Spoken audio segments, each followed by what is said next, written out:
ನಮಸ್ಕಾರ. ಅಗ್ರ ರಾಷ್ಟ್ರೀಯ ವಾರ್ತೆಗೆ ಸ್ವಾಗತ. ನಾನು ನವಿತಾ ಜೈನ್. ಇದು ಟಾಪ್ ಸ್ಟೋರೀಸ್. ಭಾರೀ ಕುತೂಹಲ ಕೆರಳಿಸಿದ್ದ ಮಂಡ್ಯ ರಣಕಣದ ಚಿತ್ರಣ ಈಗ ಸ್ಪಷ್ಟವಾಗಿದೆ.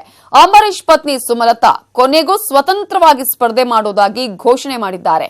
ಬೆಂಗಳೂರಲ್ಲಿ ನಡೆದ ಸುದ್ದಿಗೋಷ್ಠಿಯಲ್ಲಿ ನಟ ಯಶ್ ಹಾಗೂ ದರ್ಶನ್ ಸುಮಲತಾ ಜೊತೆಗೇ ಕೂತು ತಮ್ಮ ಬೆಂಬಲ ಇದೆ ಅಂತ ಹೇಳಿದರು. ಈ ಮೂಲಕ ದೇವೇಗೌಡರ ಕುಟುಂಬಕ್ಕೆ ಸುಮಲತಾ ನೇರ ಸವಾಲು ಹಾಕಿದ್ದಾರೆ. ಮಂಡ್ಯ ಅಖಾಡಕ್ಕೆ Sumalatha grand entry.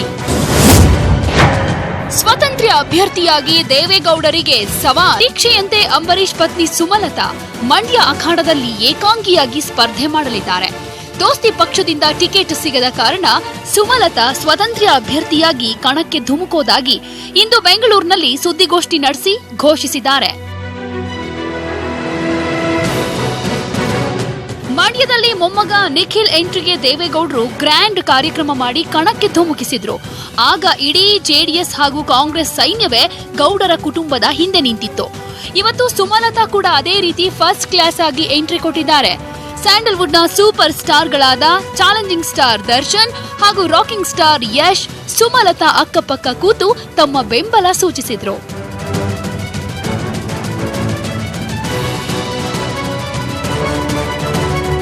Sumalatha hotel ಒಳಗೆ ಸುದ್ದಿಗೋಷ್ಠಿ ಮಾಡ್ತಿದ್ರೆ ಹೋಟೆಲ್ ಮುಂದೆ ನೂರಾರು ಅಭಿಮಾನಿಗಳು ಜೈಕಾರ ಹಾಕ್ತಿದ್ರು. ಸುದ್ದಿಗೋಷ್ಠಿಯಲ್ಲಿ ಸುಮಲತಾ ಅಂಬಿ ನಾಮ ಬಲದಿಂದಲೇ ಮಂಡ್ಯ ಅಖಾಡಕ್ಕೆ ಸ್ವತಂತ್ರವಾಗಿ ಧುಮುಕೋದಾಗಿ ಘೋಷಣೆ ಮಾಡಿದ್ರು. ನಾನು ಇವತ್ತು ಈ ಬರೋ ಲೋಕಸಭೆ ಚುನಾವಣೆಯಿಂದ ಸ್ವತಂತ್ರ ಅಭ್ಯರ್ಥಿಯಾಗಿ ನಿಂತ್ಕೋಬೇಕು.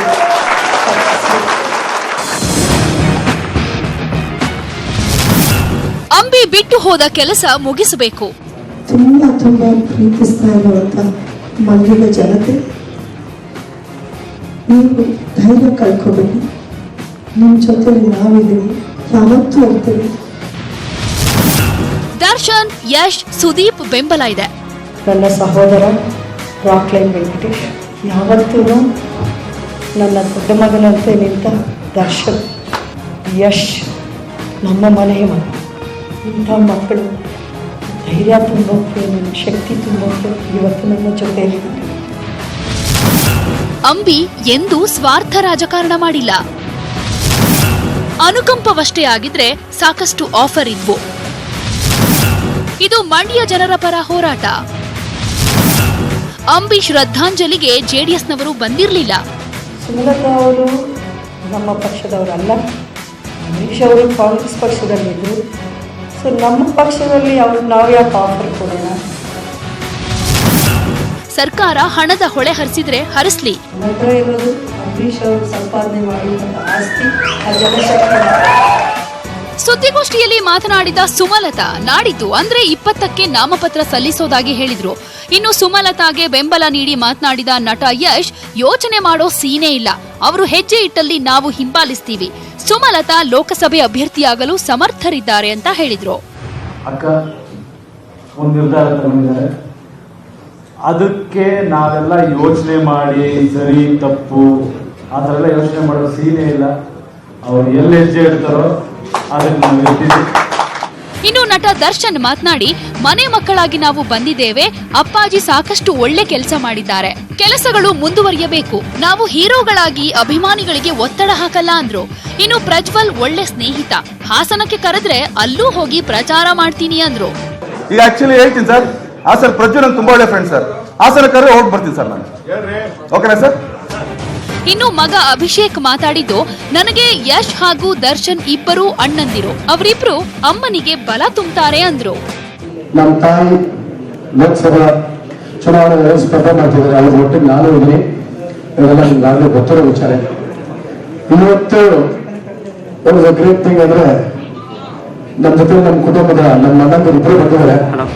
ಇನ್ನು ಸುದ್ದಿಗೋಷ್ಠಿಯಲ್ಲಿ ಮಾತನಾಡಿದ ನಿರ್ಮಾಪಕ ರಾಕ್ಲೈನ್ ವೆಂಕಟೇಶ್, ಪುನೀತ್, ಸುದೀಪ್ ಎಲ್ಲರೂ ಸುಮಲತಾ ಪರ ಪ್ರಚಾರಕ್ಕೆ ಬರ್ತಾರೆ ಅಂದ್ರು. ನನಗೆ ಫೋನ್ ಮಾಡಿ ಹೇಳ್ತಾ ಇರ್ತಾರೆ, ಸುದೀಪ್ ಅವರು, ಪುನೀತ್ ರಾಜ್ಕುಮಾರ್ ಅವರು, ಅವರೇ ಓಪನ್ಲಿ ಇಟ್ಕೊಂಡು ಒಂದೇ ಮಾತು ಹೇಳಿದ್ರು, ಅಣ್ಣ ನನ್ನ ವಿಶಸ್ ಬೆಂಬಲ ಅಂಬರೀಶ್ ಅವರ ಫ್ಯಾಮಿಲಿಗಿದೆ, ಸುಮಲತಾ ಅವರಿಗೆ ನನ್ನ ಬೆಂಬಲ ಇದೆ. ಇನ್ನು ಹಿರಿಯ ನಟ ದೊಡ್ಡಣ್ಣ, ಜೈ ಜಗದೀಶ್ ಕುಟುಂಬ ಕೂಡ ಸುಮಲತಾ ಪರ ನಿಂತು ಬೆಂಬಲ ಸೂಚಿಸಿದ್ದಾರೆ. ಸುಮಲತಾಗೆ ಒಂದ್ ಕಡೆ ಬಿಜೆಪಿಯ ಬೆಂಬಲ, ಇನ್ನೊಂದ್ ಕಡೆ ಮಂಡ್ಯದ ಅಂಬರೀಶ್ ಆಪ್ತರ ಆನೆ ಬಲ. ಇದರ ಜೊತೆ ಇಡೀ ಚಿತ್ರರಂಗದ ಬಲ ದೊಡ್ಡ ಶಕ್ತಿಯನ್ನ ತುಂಬಿದಂತಾಗಿದೆ. Bureau report, news 18 Kannada. ಇನ್ನು ಸುಮಲತಾ ಬೆನ್ನಿಗೆ ಸ್ಯಾಂಡಲ್ವುಡ್ ಸ್ಟಾರ್ ನಟರು ನಿಂತಿದ್ದಕ್ಕೆ ಮಂಡ್ಯದಲ್ಲಿ ಜೆಡಿಎಸ್ ಕಾರ್ಯಕರ್ತರು ಟಾಂಗ್ ಕೊಟ್ಟಿದ್ದಾರೆ. ರಾಜಾ ಹುಲಿ ಬಂದ್ರು ಅಷ್ಟೇ, ಐರಾವತ ಬಂದ್ರು ಅಷ್ಟೇ, ಮಂಡ್ಯ ಚಕ್ರವ್ಯೂಹ ಭೇದಿಸೋದು ನಮ್ಮ ಅಭಿಮನ್ಯು ನಿಖಿಲ್ ಕುಮಾರಸ್ವಾಮಿ ಅಂತ ದರ್ಶನ್ ಯಶ್ ವಿರುದ್ಧ ಸಾಮಾಜಿಕ ಜಾಲತಾಣಗಳಲ್ಲಿ ಪೋಸ್ಟ್ ಹಾಕಿದ್ದಾರೆ. ಈ ನಡುವೆ ಆರ್ ಅಶೋಕ್ ಮಾತಾಡಿದ್ದು ಮಂಡ್ಯದಲ್ಲಿ ಜೆಡಿಎಸ್ ಸೋಲಿಸಿ ಕಿಚಡಿ ಸರ್ಕಾರಕ್ಕೆ ಶಾಕ್ ಕೊಡ್ತೀವಿ ಅಂತ ಹೇಳಿದ್ದಾರೆ.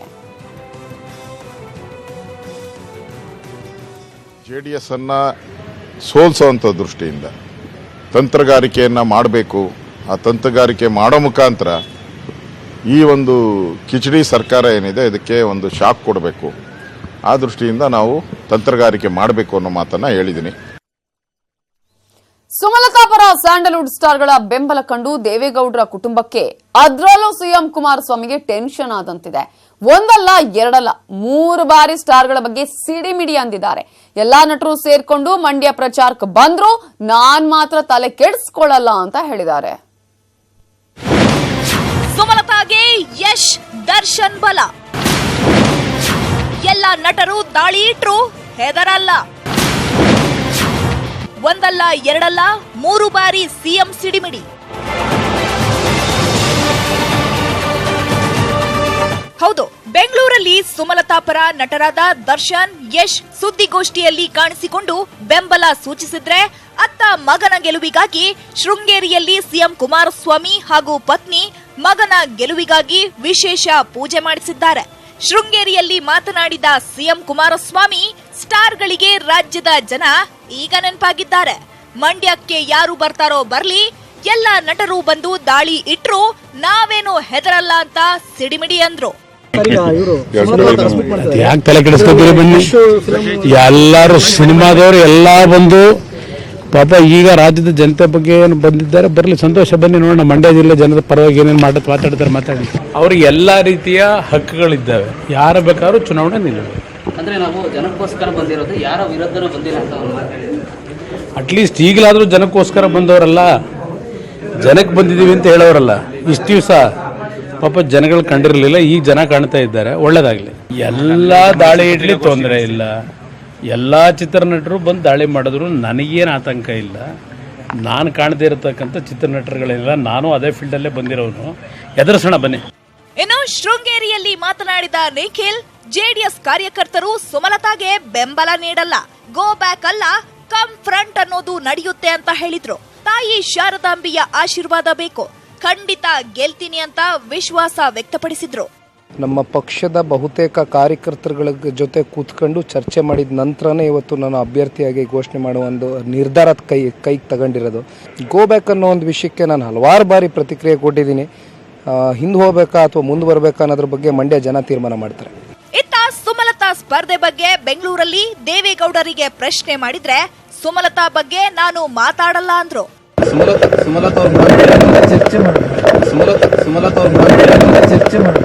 ಶೃಂಗೇರಿಯಲ್ಲಿ ತೋರಣ ಗಣಪತಿಗೆ ಕುಮಾರಸ್ವಾಮಿ ಹಾಗೂ ಅನಿತಾ ತಲಾ ಒಂದೊಂದು ಈಡುಕಾಯಿ ಹೊಡೆದ್ರು. ಆದ್ರೆ ಸೋಜಿಗ ಅಂದ್ರೆ ನಿಖಿಲ್ ಹೊಡೆದ 5 ಈಡುಗಾಯಿಗಳಲ್ಲಿ 4 ಚೂರಾದ್ವು. ಆದರೆ 5ನೇ ಈಡುಗಾಯಿ ಹೊಡೆದೇ ಹೋಗ್ಲಿಲ್ಲ. ಹೀಗೆ ಈಡುಗಾಯಿ ಹೊಡೆಯದೆ ಹೋದ್ರೆ ಅಪಶಕುನ ಎಂಬ ಮಾತಿದೆ. ವೀರೇಶ್, ನ್ಯೂಸ್ 18 ಕನ್ನಡ, ಚಿಕ್ಕಮಗಳೂರು. ಇನ್ನು ಜೆಡಿಎಸ್ ವರಿಷ್ಠ ದೇವೇಗೌಡ ಸ್ಪರ್ಧೆಯಲ್ಲಿಂದ ಅನ್ನೋದೇ ಇನ್ನೂ ಕೂಡ ಕುತೂಹಲವಾಗಿದೆ. ಎಚ್ ಡಿ ರೇವಣ್ಣ ನೋಡಿದ್ರೆ ಹಾಸನದಿಂದ ದೇವೇಗೌಡರು ಸ್ಪರ್ಧೆ ಮಾಡಿದ್ರೆ ಒಳ್ಳೇದು ಅಂತಿದ್ದಾರೆ. ಆದ್ರೆ ದೇವೇಗೌಡರು ತುಮಕೂರಿನಿಂದ ಕಣಕ್ಕಿಳಿಯೋ ಸಾಧ್ಯತೆ ಇದೆ ಎನ್ನಲಾಗಿದೆ. 3 ಕ್ಷೇತ್ರಗಳಲ್ಲಿ ಯಾವ ಕ್ಷೇತ್ರ ದೇವೇಗೌಡರಿಗೆ? ಬೆಂಗಳೂರು ಉತ್ತರವೋ, ತುಮಕೂರ, ಹಾಸನಾನ?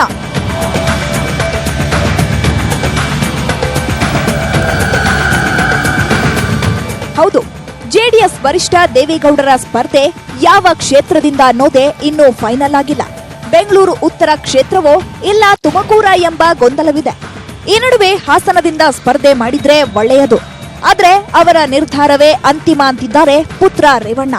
ಹಾಸನದ ಆಲೂರಿನಲ್ಲಿ ಮಾತನಾಡಿದ ರೇವಣ್ಣ, ಹಾಸನದಿಂದಲೇ ಸ್ಪರ್ಧೆಗೆ ನಾನು ಪ್ರಜ್ವಲ್ ಹೇಳ್ತಿದ್ದೇವೆ, ಆದರೆ ದೇವೇಗೌಡರ ಸ್ಪರ್ಧೆ ಬಗ್ಗೆ ಪಕ್ಷದಲ್ಲಿ ಚರ್ಚಿಸುತ್ತೇವೆ ಎಂದಿದ್ದಾರೆ.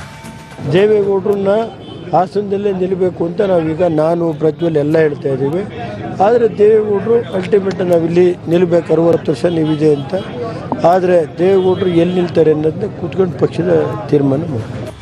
ಇನ್ನು ಗೌಡರ ಸ್ಪರ್ಧೆ ಬಗ್ಗೆ ಮಾತನಾಡಿದ ಪ್ರಜ್ವಲ್, ದೇವೇಗೌಡರು ಹಾಸನದಿಂದ ಸ್ಪರ್ಧೆ ಮಾಡಿದ್ರೆ ಬೇಸರವಿಲ್ಲ, ನಾನು ಕ್ಷೇತ್ರದಲ್ಲಿ ಹೆಚ್ಚಿನ ಕೆಲಸ ಮಾಡುತ್ತೇನೆ ಅಂದ್ರು. ದೊಡ್ಡವ್ರು ಎಲ್ಲಿ ನಿಂತರು ಗೆಲ್ತಾರೆ ಸರ್. ನಾವು ನೆನ್ನೆ ಹೇಳಿದ್ದೇನೆಂದರೆ ದೊಡ್ಡವ್ರು ಖಂಡಿತವಾಗ್ಲೂ ಯಾರು ಕೂಡ ಕಂಡೀಷನ್ ಹಾಕೋದು ಬೇಡ. ದೊಡ್ಡವರಿಗೆ ನಮ್ಮ ತವರೂರಲ್ಲಿ ಅವ್ರದ್ದೇ ಆದಂಥ ಸೇವೆ ಇದೆ, ಅವ್ರದ್ದೇ ಆದಂಥ ಶಕ್ತಿ ಇದೆ. ಅವ್ರು ಬಂದರೆ ಖಂಡಿತವಾಗ್ಲೂ ನಾನು ಯಾವುದಕ್ಕೂ ಬೇಸರ ಇಲ್ಲ, ಖಂಡಿತವಾಗ್ಲೂ ನಾನು ಇನ್ನೂ ಹೆಚ್ಚಿನಲ್ಲಿ ಕೆಲಸ ಮಾಡ್ತೀನಿ. ಗೌಡರಿಗೆ ಬೆಂಗಳೂರು ಉತ್ತರದ ಭಯ ಇದೆಯಾ? ತುಮಕೂರಿನಿಂದ ಗೌಡರು ಅಖಾಡಕ್ಕೆ, ಸಿದ್ದು ಮೇಲಿನ ಸಿಟ್ಟಿಗೆ ಪರಂ ಆಹ್ವಾನ. ಈ ನಡುವೆ ದೇವೇಗೌಡರು ಬೆಂಗಳೂರು ಉತ್ತರದ ಬದಲು ತುಮಕೂರಿನಿಂದ ಎಲೆಕ್ಷನ್ಗೆ ನಿಲ್ತಾರೆ. ಜಸ್ಟಿಸ್ ಬಿ ಗೋಪಾಲ ಗೌಡರನ್ನ ಬೆಂಗಳೂರು ಉತ್ತರದಿಂದ ಅಖಾಡಕ್ಕೆ ಇಳಿಸುತ್ತಾರೆ ಎನ್ನಲಾಗಿದೆ. 8 ಕ್ಷೇತ್ರಗಳಲ್ಲಿ 4 ಬಿಜೆಪಿ, 1 ಕಾಂಗ್ರೆಸ್, 3 ಜೆಡಿಎಸ್ ಶಾಸಕರಿದ್ದಾರೆ. 5 ಲಕ್ಷಕ್ಕೂ ಹೆಚ್ಚು ಒಕ್ಕಲಿಗ ಮತಗಳಿವೆ. ಡಿಸಿಎಂ ಪರಮೇಶ್ವರ್ ಬೆಂಬಲ ಇದೆ. ಒಬಿಸಿ ಪರಿಶಿಷ್ಟರ ಮತಗಳ ಮೇಲೆ ನಂಬಿಕೆ ಇದೆ. ಸಿದ್ದು ಮೇಲಿನ ಕೋಪಕ್ಕೆ ಗೌಡರು ಕಣಕ್ಕೆ, ಗೌಡರನ್ನ ಗೆಲ್ಲಿಸೋಕೆ ಪರಮೇಶ್ವರ್ ಪಣ. ತುಮಕೂರು ಜೆಡಿಎಸ್ ಬೆಲ್ಟ್ ಆಗಿರೋದ್ರಿಂದ ಜಯ ಸಾಧ್ಯ ಎಂಬ ಲೆಕ್ಕಾಚಾರದ ಬಗ್ಗೆ ಜೆಡಿಎಸ್ ಸಭೆಯಲ್ಲಿ ತೀರ್ಮಾನ ಮಾಡಲಾಗಿದೆಯಂತೆ. ದೇವೇಗೌಡರು ಲೆಕ್ಕಾಚಾರದಂತೆ ಪರಮೇಶ್ವರ್ ಒತ್ತಡಕ್ಕೆ ಮಣಿದು ತುಮಕೂರಿನಿಂದ ಸ್ಪರ್ಧೆ ಮಾಡಿದ್ರೆ ಗೆಲ್ತಾರ ಅಂತ ಕಾದು ನೋಡಬೇಕಿದೆ. Bureau report, news 18 Kannada. ಖರ್ಗೆಕೋಟೆ ಕಲಬುರಗಿಯಲ್ಲಿ ಮೋದಿ ವಿರುದ್ಧ ರಾಹುಲ್ ಗಾಂಧಿ ಗುಡುಗುತ್ತಾ ಪ್ರಚಾರ ಮಾಡಿದ್ದಾರೆ.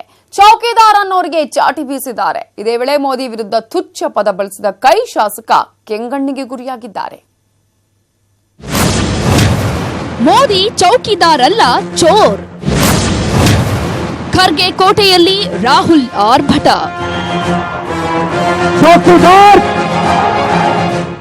ಮಲ್ಲಿಕಾರ್ಜುನ ಖರ್ಗೆ ತವರು ಕ್ಷೇತ್ರ ಕಲಬುರಗಿಯಲ್ಲಿ ಮೋದಿ ಬಿಜೆಪಿ ರ್ಯಾಲಿ ನಡೆಸಿದ ಬೆನ್ನಲ್ಲೇ ಇವತ್ತು ಕಾಂಗ್ರೆಸ್ ಅಧ್ಯಕ್ಷ ರಾಹುಲ್ ಗಾಂಧಿ ಖರ್ಗೆ ಪರ ಪ್ರಚಾರ ಮಾಡಿದ್ರು. ಮೋದಿ ಚೌಕಿದಾರ್ ಅಲ್ಲ, ಚೋರ್, ಸುಳ್ಳುಗಳ ಸರದಾರ ಅಂತ ವಾಗ್ದಾಳಿ ನಡೆಸಿದ್ರು. नरेंद्र मोदी जी पूरे देश को चौकीदार बनाने की कोशिश कर रहे हैं. पूरा देश जानता है कि चौकीदार चौकीदार चौकीदार मगर सिर्फ चौकीदार चोर नहीं है. चौकीदार जी झूठे वायदे भी करते हैं. आज वो कहते हैं हम सब चौकीदार, मगर 3.5 लाख करोड़ रुपए उन्होंने 15 लोगों का कर्जा माफ किया, किसान का 1 रुपया कर्जा माफ नहीं किया. किसी भी देश ने ऐसा निर्णय नहीं लिया है. कांग्रेस पार्टी ये निर्णय हिंदुस्तान में गरीबों के लिए लेने जा रही है. ಇದೇ ವೇದಿಕೆಯಲ್ಲಿ ಮಾತನಾಡಿದ ಖರ್ಗೆ, ಈ ಬಾರಿ ನನ್ನನ್ನ ಹೆಚ್ಚು ಮತಗಳ ಅಂತರದಿಂದ ಗೆಲ್ಲಿಸಿ ಅಂತ ಮನವಿ ಮಾಡಿದ್ರೆ ಸಿದ್ದರಾಮಯ್ಯ ಮೋದಿ ವಿರುದ್ಧ ಗುಡುಗಿದ್ರು. ಮತ್ತು ನನಗೋಸ್ಕರ ದಿಲ್ಲಿ ಲೀಡರ್ ಹಿಡ್ಕೊಂಡು ಗಲ್ಲಿ ಲೀಡರ್ ತನ ನನ್ನ ವಿರುದ್ಧ ಸಂಚು ಮಾಡ್ತಾ ಇದ್ದಾರೆ, ದಿಲ್ಲಿಯಿಂದ ಗಲ್ಲಿವರೆಗೆ. ಆದರೆ ನಾನು ಹೇಳ್ತೇನೆ, ಎಲ್ಲಿವರೆಗೆ ನಿಮ್ಮ ಆಶೀರ್ವಾದ ನನ್ನ ಮೇಲಿದೆ, ನನ್ನನ್ನ ಯಾರು ಸೋಲ್ಸಕ್ ಆಗೋದಿಲ್ಲ ಅನ್ನತಕ್ಕಂಥ ಮಾತನ್ನು ಇವತ್ತು ನರೇಂದ್ರ ಮೋದಿಯವರಿಗೆ ಸಿಂಹ ಸ್ವಪ್ನವಾಗಿದ್ದಾರೆ ಅಂತಕ್ಕಂಥದನ್ನ ತಮಗೆ ತಿಳಿಸಲಿಕ್ಕೆ ಬಯಸ್ತಾ ಇದ್ದೇನೆ. ಅದಕ್ಕೆ ನರೇಂದ್ರ ಮೋದಿಯವರಿಗೆ ಖರ್ಗೆ ಅವರ ಮೇಲೆ ಕೆಗ್ಗಣ್ಣು. ಈ ಭಾಗದ ಕೋಲಿ ಸಮಾಜ, ನಾನು 2 ಬಾರಿ ಕೋಲಿ ಸಮಾಜವನ್ನ ಪರಿಶಿಷ್ಟ ವರ್ಗಕ್ಕೆ ಸೇರಿಸಬೇಕು ಅಂತೇಳಿ 2 ಬಾರಿ ನಾನು ಮುಖ್ಯಮಂತ್ರಿ ಆಗಿರುವಾಗ 2 ಬಾರಿ ಶಿಫಾರಸು ಮಾಡಿದ್ದೆ. ಆದರೆ ನರೇಂದ್ರ ಮೋದಿ ಅವರು ಅದಕ್ಕೆ ಇವತ್ತಿನವರೆಗೆ ಒಪ್ಪಲಿಲ್ಲ, ಬದಲಾಗಿ ಅದನ್ನು ತಿರಸ್ಕಾರ 2 ಬಾರಿನೂ ಕೂಡ ಮಾಡಿದ್ದಾರೆ. ಬಿಜೆಪಿ ನಾಯಕರೆಲ್ಲ ತಮ್ಮ ಹೆಸರಿನ ಮುಂದೆ ಚೌಕಿದಾರ್ ಅಂತ ಸೇರಿಸಿಕೊಂಡು ಸಾಮಾಜಿಕ ಜಾಲತಾಣಗಳಲ್ಲಿ ಭರ್ಜರಿ ಪ್ರಚಾರ ಮಾಡ್ತಿದ್ರೆ ರಾಹುಲ್ ಗಾಂಧಿ ಮತ್ತೆ 15 ಲಕ್ಷ ರೂಪಾಯಿ ಎಲ್ಲಿ, ಉದ್ಯಮಿಗಳ ಮೋದಿ, ಶೂಟಿಂಗ್ ಮೋದಿ ಅಂತಾನೆ ವಾಗ್ದಾಳಿ ಮಾಡಿದ್ರು. 371 ಕಲಂ ತಂದಿದ್ದು ನಾವು ಅಂತ ಮೋದಿಯ ವಿರುದ್ಧ ಹರಿಹಾಯ್ದ್ರು. ಮೋದಿ ವಿರುದ್ಧ ನಾಲಗೆ ಹರಿಬಿಟ್ಟ ಶಾಸಕ ಬಿ ನಾರಾಯಣರಾವ್ ಬೇಕಾಬಿಟ್ಟಿ ಮಾತು. ಇದೇ ಸಮಾವೇಶದಲ್ಲಿ ಬಸವ ಕಲ್ಯಾಣ ಶಾಸಕ ನಾರಾಯಣರಾವ್ ಮೋದಿ ಬಗ್ಗೆ ತುಚ್ಛ ಮಾತುಗಳನ್ನಾಡೋ ಮೂಲಕ ನಾಲಗೆ ಹರಿಬಿಟ್ರು. नामर्दों से शादी हो सकती है, नामर्दों से शादी हो सकती है, औलाद नहीं होते, औलाद नहीं होते। मोदी से शादी हो सकता है, औलाद नहीं होते, औलाद नहीं होते। ये काम करने वाला प्राइम मिनिस्टर नहीं है, ये झूठ बोलने वाला प्राइम मिनिस्टर है। ಕಾಂಗ್ರೆಸ್ ಪರಿವರ್ತನಾ ಸಮಾವೇಶದ ಬಳಿಕ ರಾಹುಲ್ ಗಾಂಧಿ ಬೆಂಗಳೂರಿನ ಮಾನ್ಯತಾ ಟೆಕ್ ಪಾರ್ಕ್ನಲ್ಲಿ ಸಂವಾದ ನಡೆಸಿದ್ರು. ಆಶ್ಚರ್ಯ ಅಂದ್ರೆ ಇಷ್ಟು ದಿನ ಕಣ್ಮರೆಯಾಗಿದ್ದ ಮಾಜಿ ಸಂಸದೆ ರಮ್ಯಾ ಈ ಸಂವಾದದಲ್ಲಿ ಕಾಣಿಸಿಕೊಂಡ್ರು. ಶಿವರಾಮ ಮಾಸುಂಡಿ ಜೊತೆ ಶ್ರೀನಿವಾಸ್ ಹಳಕಟ್ಟಿ, ನ್ಯೂಸ್ 18 ಕನ್ನಡ. ಮಂಡ್ಯದಂತೆ ಕರ್ನಾಟಕದಲ್ಲಿ ಭಾರೀ ಕುತೂಹಲ ಕೆರಳಿಸಿರುವ ಇನ್ನೊಂದು ಕ್ಷೇತ್ರ ಕಲಬುರಗಿ. ಕಾರಣ ಇಲ್ಲಿ ಸೋಲಿಲ್ಲದ ಸರದಾರ ಕಾಂಗ್ರೆಸ್ನ ಮಲ್ಲಿಕಾರ್ಜುನ ಖರ್ಗೆ ಅಖಾಡಕ್ಕಿಳಿದಿದ್ದಾರೆ. ಆದರೆ ಇವರ ವಿರುದ್ಧ ಬಿಜೆಪಿಯಿಂದ ಕಣಕ್ಕೆ ಇಳಿತಾರೆ ಎನ್ನಲಾಗಿದ್ದ ಜಾಧವ್ಗೆ ಬಿಜೆಪಿ ಕೈಕೊಡೋ ಸಾಧ್ಯತೆ ಇದೆ. ಜಾಧವ್ ರಾಜೀನಾಮೆ ಇನ್ನೂ ಅಂಗೀಕಾರವಾಗಿಲ್ಲ. ಹಾಗಾಗಿ ನಾಮಪತ್ರ ಸಲ್ಲಿಸಿದ್ರೆ ಮುಂದೆ ತೊಂದರೆ ಆಗಬಹುದು ಅನ್ನುವ ಭಯಕ್ಕೆ ಬಿಜೆಪಿ ಪ್ಲಾನ್ ಬಿ ರೆಡಿ ಮಾಡಿಕೊಂಡಿದೆ. ಖರ್ಗೆ ವಿರುದ್ಧ ರಾಜ್ಯ ಸರ್ಕಾರದ ಮುಖ್ಯ ಕಾರ್ಯದರ್ಶಿಯಾಗಿದ್ದ ರತ್ನಪ್ರಭಾ ಅವರನ್ನ ಕಣಕ್ಕಿಳಿಸೋಕೆ ಚಿಂತನೆ ನಡೆಸಿದೆ. ದೆಹಲಿ ಮಟ್ಟದಲ್ಲೂ ಚರ್ಚೆ ನಡೆದಿದ್ದಂತೆ. ಕುಮಾರಸ್ವಾಮಿ ಹಾಗೂ ಸಿದ್ದರಾಮಯ್ಯ ಜೊತೆ ಉತ್ತಮ ನಂಟು ಹೊಂದಿದ್ದ ರತ್ನಪ್ರಭಾ ಅವರಿಗೆ ಬಿಜೆಪಿ ಗಾಳ ಹಾಕಿದೆ ಎನ್ನಲಾಗಿದೆ. ಇನ್ನು ಕಲಬುರಗಿ ಸಮಾವೇಶದ ಬಳಿಕ ಬೆಂಗಳೂರಿನ ಮಾನ್ಯತಾ ಟೆಕ್ ಪಾರ್ಕ್ ಅಲ್ಲಿ ರಾಹುಲ್ ಗಾಂಧಿ ಐಟಿ-ಬಿಟಿ ಉದ್ಯಮಿಗಳ ಜೊತೆ ಸಂವಾದ ಮಾಡಿದ್ರು. ಇದೇ ಸಂವಾದದಲ್ಲಿ ಮಾಜಿ ಸಂಸದೆ ರಮ್ಯಾ ಕಾಣಿಸಿಕೊಂಡ್ರು. ಸಂವಾದದ ವೇಳೆ ಕೆಲ ಐಟಿ-ಬಿಟಿಯವರು ಒಳಗೆ ಹಾಗೂ ಹೊರಗೆ ಮೋದಿ ಮೋದಿ ಅಂತ ಜೈಕಾರ ಹಾಕಿದ್ರು. ಈ ವೇಳೆ ಪೊಲೀಸರು ಲಾಠಿ ಚಾರ್ಜ್ ಮಾಡಿ ಚದುರಿಸುವ ಪ್ರಯತ್ನ ಮಾಡಿದ್ರು. ಆದ್ರೂ ಉದ್ರಿಕ್ತರು ಬಗ್ಲಿಲ್ಲ. ಕೊನೆಗೆ ಕಾಂಗ್ರೆಸ್ ಕಾರ್ಯಕರ್ತರು ಐಟಿ-ಬಿಟಿ ಉದ್ಯೋಗಿಗಳ ಮೇಲೆ ಹಲ್ಲೆಯನ್ನ ಮಾಡಿದ್ರು.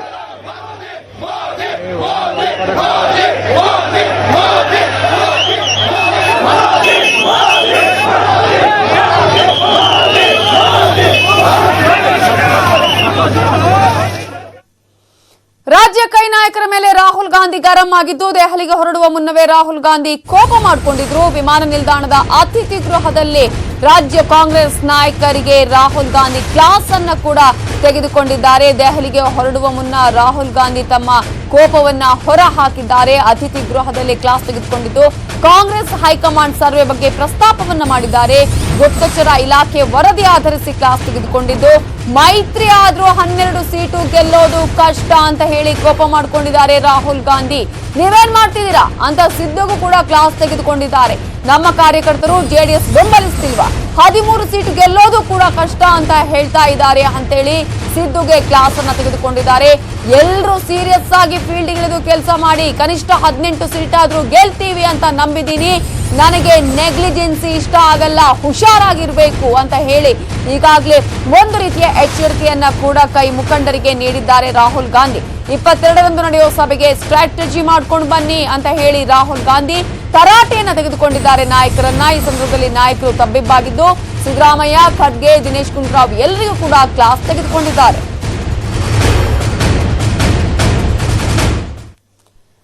ಲೋಕಸಭೆ ಚುನಾವಣೆಯ ಹೊತ್ತಲ್ಲೇ ಟೈಮ್ಸ್ ನೌ ಹಾಗೂ ವಿಎಂಆರ್ ಸಂಸ್ಥೆಗಳು ಚುನಾವಣಾ ಪೂರ್ವ ಸಮೀಕ್ಷೆಯನ್ನ ನಡೆಸಿದೆ. ಸಮೀಕ್ಷೆ ಪ್ರಕಾರ ಕರ್ನಾಟಕದಲ್ಲಿ ಬಿಜೆಪಿಗೆ ಮುನ್ನಡೆ ಸಿಕ್ಕಿದೆ.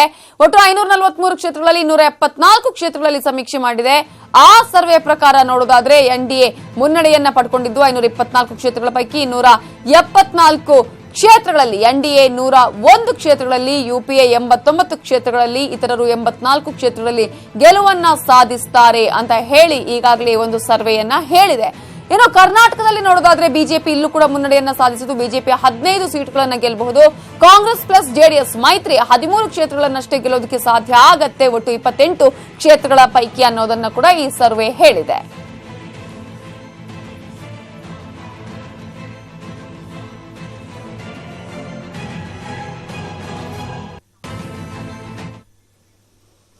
ಗಂಗಾ ಯಾತ್ರೆ ಮೂಲಕ ಚುನಾವಣಾ ಪ್ರಚಾರ ಆರಂಭಿಸಿರುವ ಉತ್ತರ ಪ್ರದೇಶ ಕಾಂಗ್ರೆಸ್ ಉಸ್ತುವಾರಿ ಪ್ರಿಯಾಂಕಾ ಗಾಂಧಿ ಪ್ರಧಾನಿ ಮೋದಿ ವಿರುದ್ಧ ವಾಗ್ದಾಳಿ ನಡೆಸಿದ್ದಾರೆ.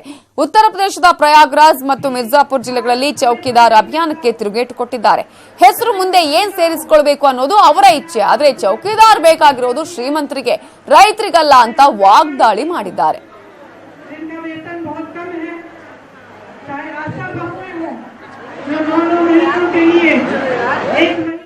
ನಿನ್ನೆ ನಿಧನರಾದ ಗೋವಾ ಸಿಎಂ ಮನೋಹರ್ ಪರಿಕರ್ ಅವರ ಅಂತ್ಯಕ್ರಿಯೆ ನೆರವೇರಿದ್ದು, ಪಣಜಿಯ ಮೀರಾಮಾರ್ ಬೀಚ್ನಲ್ಲಿ ಗೌಡ ಸಾರಸ್ವತ ಬ್ರಾಹ್ಮಣ ಸಂಪ್ರದಾಯದಂತೆ ಅಂತ್ಯಕ್ರಿಯೆಯನ್ನ ಸಕಲ ಸರ್ಕಾರಿ ಗೌರವಗಳೊಂದಿಗೆ ನೆರವೇರಿಸಲಾಯಿತು. ಮನೆಯಿಂದ ಸಮಾಧಿ ಸ್ಥಳದವರೆಗೆ ನಡೆದ ಮೆರವಣಿಗೆಯಲ್ಲಿ ಸಾವಿರಾರು ಮಂದಿ ಭಾಗವಹಿಸಿದರು.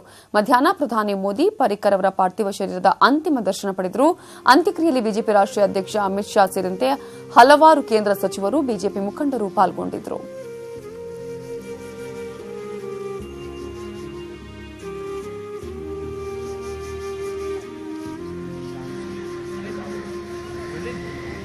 खुद से ज़्यादा काम किया, ये ऐसा नहीं होता है। परिवार के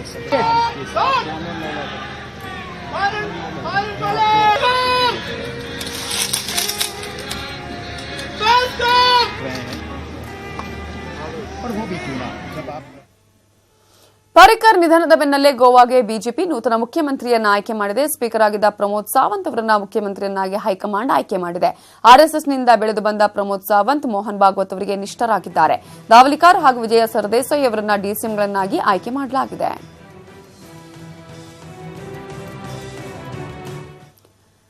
ಪಂಜಾಬ್ ನ್ಯಾಷನಲ್ ಬ್ಯಾಂಕ್ಗೆ ವಂಚನೆ ಮಾಡಿ ದೇಶ ಬಿಟ್ಟಿದ್ದ ಉದ್ಯಮಿ ನೀರವ್ ಮೋದಿಯನ್ನ ಭಾರತಕ್ಕೆ ಕರೆತರುವ ಪ್ರಯತ್ನಕ್ಕೆ ಮತ್ತೊಂದು ಗೆಲುವು ಸಿಕ್ಕಿದೆ. ಲಂಡನ್ ಕೋರ್ಟ್ ಬಂಧನ ವಾರೆಂಟ್ ಜಾರಿ ಮಾಡಿದ್ದು ಮಾರ್ಚ್ 25ರೊಳಗೆ ಅರೆಸ್ಟ್ ಮಾಡಿ ನ್ಯಾಯಾಲಯಕ್ಕೆ ಹಾಜರುಪಡಿಸುವಂತೆ ಸೂಚಿಸಿದೆ. ನೀರವ್ ಮೋದಿ ಅರೆಸ್ಟ್ ಆದ ಬಳಿಕ ಭಾರತಕ್ಕೆ ಕರೆತರುವ ಕಾನೂನು ಪ್ರಕ್ರಿಯೆಗಳು ಆರಂಭವಾಗಲಿದೆ.